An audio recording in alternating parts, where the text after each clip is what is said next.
Instituto Nacional Segurança Social se lança módulo prestação onde regulariza pagamento pensão para trabalhador Sira e a tempo badak. Vice-ministra Solidariedade Social no Inclusão, Seu Brites informa, Ministério investe ona e a sistema digitalização no lança ona sistema rua. Nessa sistema mobile F neba trabalhador Sira no idecelo módulo construtivo ba empregador Sira com a gestão regularização ba trabalhador Sira.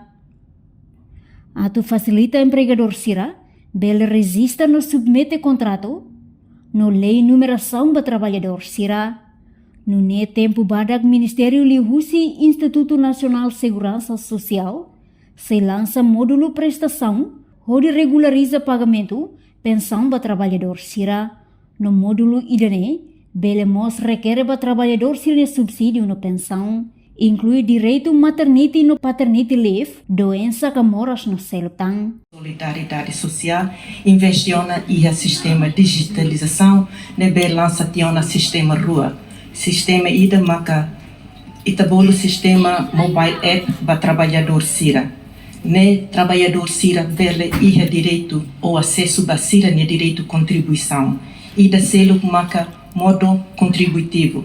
Ida neba empregador Sira com a gestão, regularização para trabalhador Sira.